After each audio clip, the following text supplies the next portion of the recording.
Los inicios de esta historia no comienzan en Nueva York, sino a miles de kilómetros en las montañas áridas de Medio Oriente. Allí, un hombre proveniente de una de las familias más ricas de Arabia Saudita empezó a construir una red clandestina que cambiaría el rumbo de la historia moderna. Lo que comenzó como un movimiento armado en conflictos lejanos evolucionó, con el tiempo, en una organización extremista que el mundo conocería con un solo nombre, Al-Qaeda. Mientras Estados Unidos vivía la tranquilidad de un martes por la mañana, un plan oscuro, preparado durante años en silencio, estaba a punto de ejecutarse. En cuestión de minutos, 2 aviones comerciales se dirigieron directamente hacia las Torres Gemelas, símbolos de poder económico y modernidad. En ese instante, el cielo de Manhattan se convirtió en el escenario del ataque más impactante del siglo XXI. Esta es la historia de cómo un solo líder, una ideología radical y un grupo entrenado en las sombras lograron romper la sensación de invulnerabilidad de una superpotencia. Una historia que dejó al mundo paralizado y que marcó para siempre la memoria colectiva. Esta es la historia de Osama Bin Laden. Los comienzos de Osama Bin Laden se encuentran lejos del caos y la destrucción con la que más tarde sería recordado. Nació en 1957, en Arabia Saudita, dentro de una de las familias más ricas e influyentes del país. Era uno de más de 50 hijos. Su padre tuvo alrededor de 22 esposas, creando una familia casi imposible de seguir. Osama era el hijo número 17, lo que hacía su infancia una mezcla de competencia, distancia y rivalidad silenciosa. Los Bin Laden, dueños de un imperio empresarial ligado a la construcción y con fuertes conexiones con la Casa Real Saudí. Creció rodeado de privilegios, educación y estabilidad, pero desde joven mostró un interés profundo por la religión y por los discursos ideológicos más estrictos. A finales de los años 70, su vida dio un giro decisivo. Bin Laden viajó a Afganistán durante la invasión soviética, y fue ahí, en medio de montañas devastadas por la guerra, donde comenzó a transformarse. Dejó atrás la comodidad de su origen y se involucró en la resistencia afgana, financiando y apoyando a grupos insurgentes. En ese ambiente de conflicto, Osama encontró un propósito distorsionado, una visión radical que lo empujó cada vez más hacia el extremismo. En los años siguientes, el joven saudí pasó de ser un colaborador financiero a un ideólogo fanático. Fundó una red que el mundo conocería como Al-Qaeda, una organización que combinaba terror, propaganda y adoctrinamiento. Su mensaje, basado en una interpretación violenta y manipulada de la religión, comenzó a atraer seguidores dispuestos a ejecutar actos inimaginables. Durante la década de los 90, Bin Laden pasó de operar en las sombras a convertirse en un enemigo declarado de Occidente. Emitió comunicados, financió atentados y dirigió operaciones que buscaban impactar en la mente del mundo entero. Su figura creció como una sombra oscura, casi fantasmal, difícil de capturar y todavía más difícil de detener. Como nació la idea del ataque a las Torres Gemelas. La idea que terminaría en el ataque a las Torres Gemelas no surgió de un día para otro. Fue el resultado de años de radicalización, resentimiento ideológico y planes que se gestaban en las sombras mucho antes del 11 de septiembre. Después de la guerra de Afganistán contra la Unión Soviética, Osama Bin Laden emergió como un líder extremista con seguidores dispuestos a obedecerlo. Aquella guerra le dio prestigio entre ciertos grupos radicales, pero también alimentó su obsesión, enfrentar directamente a Estados Unidos, a quien consideraba su principal enemigo. Durante la década de los 90, Bin Laden observó con atención los símbolos de poder económico y militar estadounidenses. Entre esos símbolos, las Torres Gemelas estaban en el centro, altas, imponentes, visibles desde kilómetros, y representaban, en su visión distorsionada, la influencia financiera de Occidente. El origen de la idea. La idea del ataque nació en reuniones secretas de Al-Qaeda entre 1996 y 1999, donde se hablaba de realizar un golpe que fuera más que un atentado. Querían un impacto psicológico global. Fue entonces cuando un ingeniero de Kuwait, Khalid Sheikh Mohammed, presentó una propuesta extrema: usar aviones comerciales como armas. La idea era simple en concepto pero devastadora en efecto: transformar un medio de transporte cotidiano en un proyectil humano.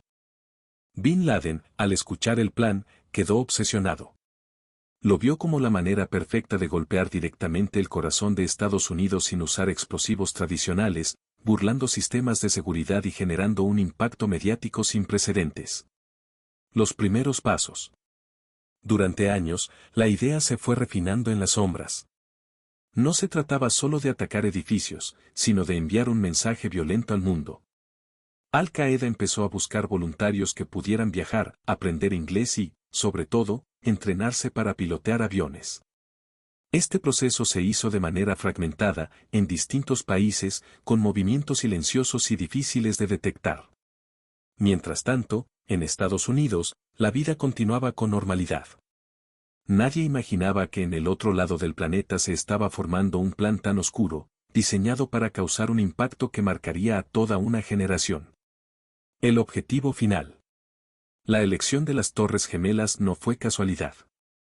Para Al-Qaeda, eran un blanco simbólico, el centro financiero del mundo, dos gigantes iguales, visibles incluso desde el espacio. Derribarla sería, en la mente de Bin Laden, un golpe que resonaría en la historia. Y así, la idea que comenzó como una propuesta en una sala polvorienta terminó convirtiéndose en uno de los ataques más impactantes del siglo XXI. Un acto que cambió fronteras, políticas, vidas y la manera en que el mundo comprendía la amenaza del extremismo. La planeación del ataque del 11 de septiembre no fue improvisada ni rápida. Fue una conspiración larga, silenciosa y meticulosa, que se desarrolló entre distintos países y bajo capas de secretismo capaces de ocultarse incluso a la mirada internacional. Después de que la idea inicial surgiera en la mente de Khalid Sheikh Mohammed, y de que Osama Bin Laden la aprobara, comenzó una etapa de preparación que combinaba ideología, logística y reclutamiento. Era un plan diseñado para ser invisible hasta el último minuto. Al-Qaeda no eligió a cualquier persona. Buscaban individuos obedientes, comprometidos con la causa y capaces de desaparecer en la multitud. Muchos fueron enviados primero a entrenamientos ideológicos para moldear su mentalidad. La parte sorprendente es que varios de ellos no tenían experiencia significativa en aviación cuando fueron seleccionados. La organización buscó jóvenes con capacidad para viajar, aprender y adaptarse sin levantar sospechas. Durante años, los implicados se movieron por distintos países, Pakistán, Afganistán, Alemania, Malasia y, finalmente, Estados Unidos. Cada paso estaba fragmentado. Uno hacía los contactos. Otro viajaba para recibir instrucciones. Otros obtenían documentos y permisos. Y algunos simplemente actuaban como enlaces silenciosos. Nadie fuera del círculo más cercano conocía el plan completo. Esta compartimentación fue clave para que la operación no se detectara. Los futuros secuestradores ingresaron a escuelas de aviación en Estados Unidos haciéndose pasar por estudiantes extranjeros interesados en aprender a volar. Lo sorprendente es que este entrenamiento ocurrió a plena luz del día, sin que los instructores sospecharan de sus verdaderas intenciones. Los miembros del grupo se integraban en la vida cotidiana, rentaban departamentos, compraban en tiendas normales, asistían a gimnasios y hablaban poco entre sí en público para evitar conexiones visibles. El dinero para la operación se envió en pequeñas cantidades, camuflado entre transferencias comunes para evitar alarmas. No hubo grandes compras, ni gastos ostentosos. Todo era discreto, casi rutinario. Utilizaban teléfonos baratos, correos electrónicos poco comprometidos y mensajeros que eliminaban cualquier rastro. La organización sabía que el verdadero escudo era el silencio. En los meses previos al ataque, los participantes empezaron a reunirse en pequeños grupos para sincronizar detalles, siempre evitando dejar huellas. Algunos viajaron a distintas ciudades de Estados Unidos para abordar los vuelos designados. Otros actuaron como observadores y vigilaron aeropuertos para estudiar patrones sin necesidad de obtener información técnica. Mientras tanto, Bin Laden y su círculo cercano en Afganistán celebraban reuniones secretas en las que se confirmaban fechas, movimientos y la alineación final del plan. Los secuestradores abordaron 4 aviones comerciales en distintos aeropuertos de la costa este. Lo más sorprendente y perturbador es que subieron como pasajeros normales, pasando por los mismos controles, la misma rutina y las mismas filas que cualquier viajero. Cada grupo tenía una misión clara. Tomar control de la cabina. Reducir a la tripulación. Desviar el avión hacia el objetivo asignado. No utilizaron tácticas sofisticadas ni métodos complejos, el impacto vino del factor sorpresa y de haber elegido vuelos con pocos pasajeros y tanques llenos de combustible para viajes largos. Una vez que controlaban el avión, lo redirigían hacia su objetivo final. Las comunicaciones fueron cortadas o manipuladas para evitar alertas inmediatas. Los 4 aviones y sus objetivos. Cada aeronave tenía un propósito específico dentro del plan de Al Qaeda. Vuelo American Airlines 11. Objetivo, la torre norte del World Trade Center, Nueva York. Este fue el primer impacto, a las 8:46 de la mañana, abriendo la tragedia y dejando al mundo atónito.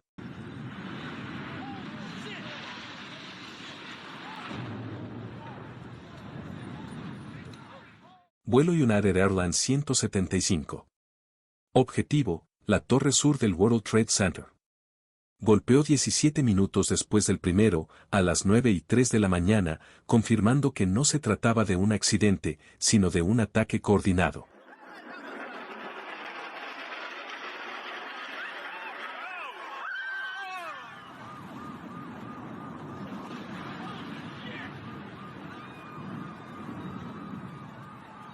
Vuelo American Airlines 77. Objetivo, el Pentágono, Washington, D.C. A las 9:37 de la mañana, el avión chocó contra el corazón del Departamento de Defensa, enviando un mensaje directo al poder militar de Estados Unidos.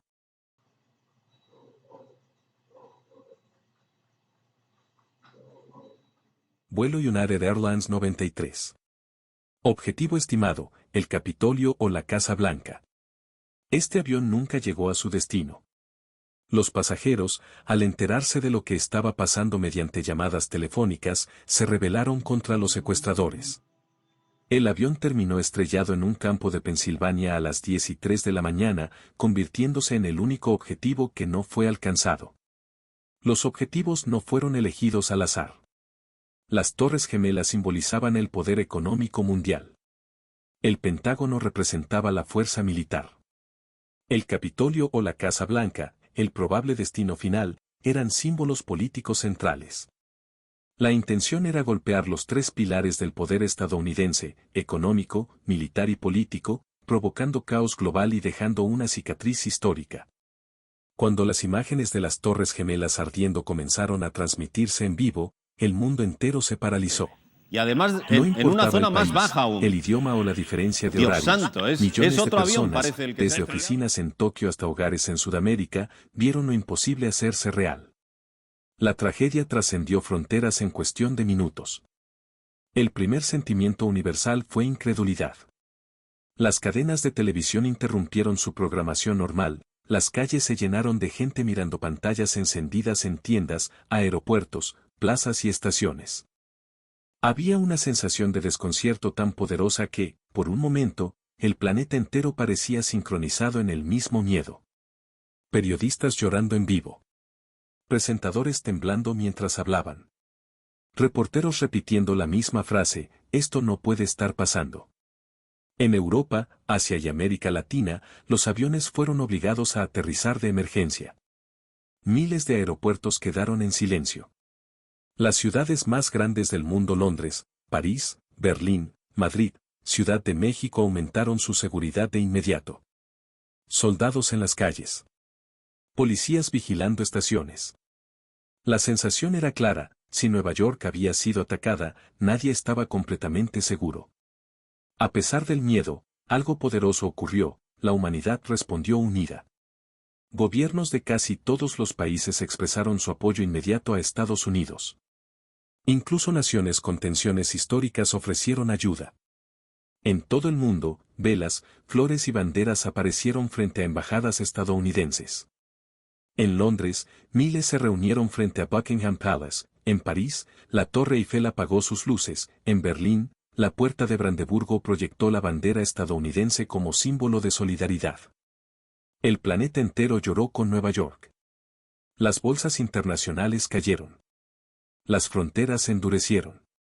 Las políticas de seguridad aérea cambiaron para siempre. El mundo entendió que el terrorismo ya no era un conflicto lejano, era una amenaza global capaz de tocar cualquier ciudad en cualquier momento. La frase que se escuchaba en todas partes era la misma. El mundo ya no volverá a ser igual. Más allá de la política, de la economía o de la seguridad, el verdadero golpe fue emocional. Millones de personas sintieron que perdían algo intangible, la sensación de invulnerabilidad. La idea de normalidad se desmoronó ese día.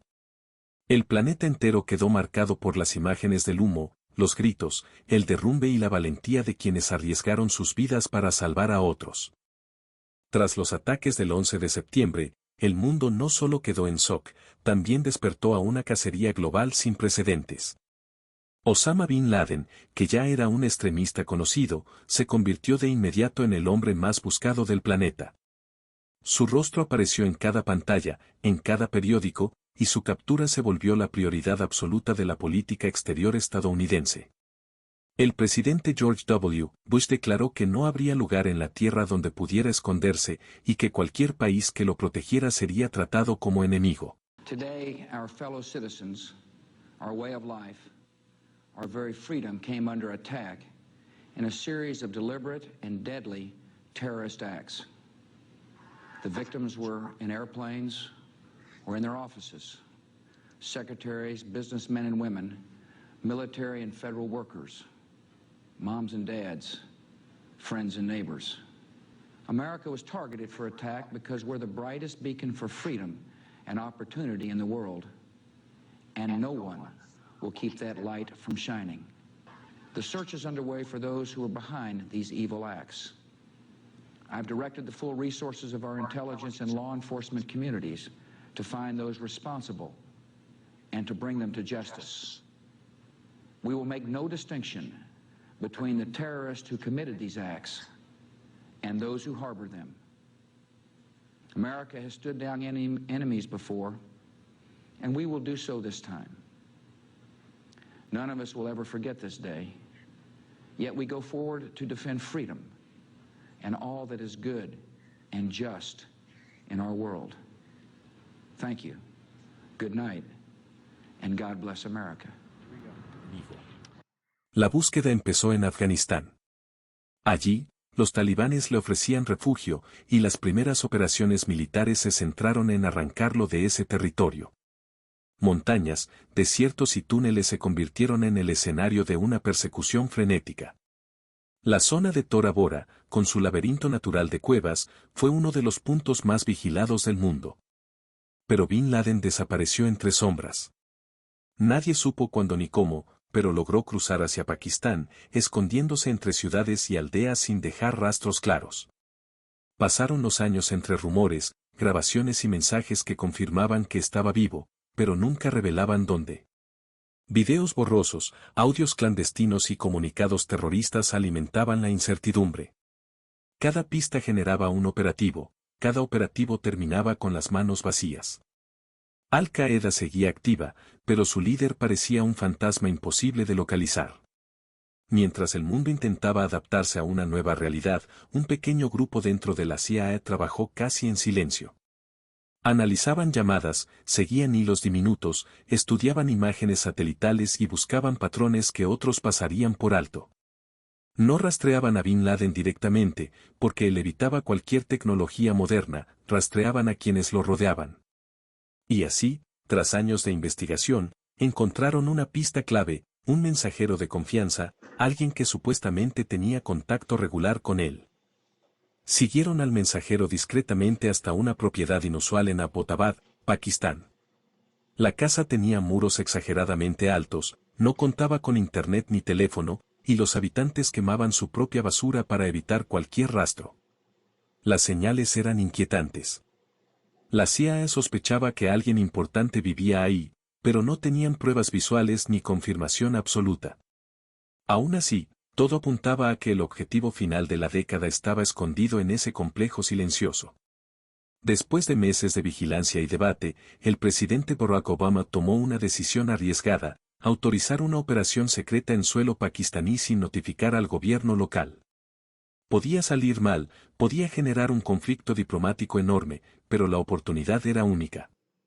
La noche del 1 de mayo de 2011, helicópteros especiales sobrevolaron silenciosamente la ciudad. Equipos de élite descendieron y entraron en la casa mientras el resto del mundo dormía. Recorrieron sala tras sala, enfrentándose a quienes intentaron detenerlos.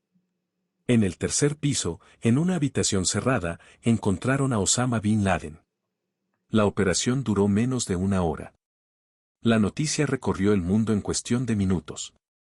Multitudes se reunieron en Nueva York y Washington, algunos llorando, otros gritando de alivio. Para muchos fue el cierre emocional de una herida abierta desde 2001. Y aunque la cacería terminó, la historia dejó una lección profunda: capturar a un hombre no elimina las ideas extremistas que lo llevaron a la cima del terror. Una de las teorías más extendidas afirmaba que Osama Bin Laden no actuó solo, sino que fue una pieza dentro de un rompecabezas mucho más grande. Según esta idea, fuerzas internas dentro de Estados Unidos habrían permitido o incluso facilitado el ataque para justificar futuras guerras. Aunque ampliamente difundida, nunca se encontró evidencia sólida que la respaldara. Otra teoría aseguraba que Bin Laden fue, en sus primeros años, un activo indirecto de la CIA durante la guerra afgano-soviética y que esa relación nunca se rompió del todo. Quienes promueven esta versión sostienen que su figura creció demasiado rápido, como si hubiera sido moldeado para convertirse en un enemigo perfecto. En realidad, lo que sí está documentado es que Estados Unidos apoyó a grupos antisoviéticos en Afganistán, pero no existe prueba de que Bin Laden recibiera entrenamiento o fondos directos de la CIA. También surgió la idea de que Osama no murió realmente en 2011 durante el operativo estadounidense en Pakistán. Según estas versiones, su figura era demasiado útil como símbolo del terror y su muerte oficial solo habría servido para cerrar una narrativa política. No obstante, múltiples verificaciones y documentos oficiales contradicen esta teoría. Algunos llegaron incluso a afirmar que Bin Laden murió mucho antes, por causas naturales, y que su imagen pública fue manejada como un fantasma útil para justificar campañas militares y vigilancia global. Esta teoría carece de pruebas verificables y se sostiene únicamente en testimonios no confirmados. Y ahí lo tienes, una historia que a día de hoy parece sacada de una película, pero que en su momento impactó al mundo global y cambió las relaciones políticas para siempre. Si el video te gustó, no olvides darle like y suscribirte.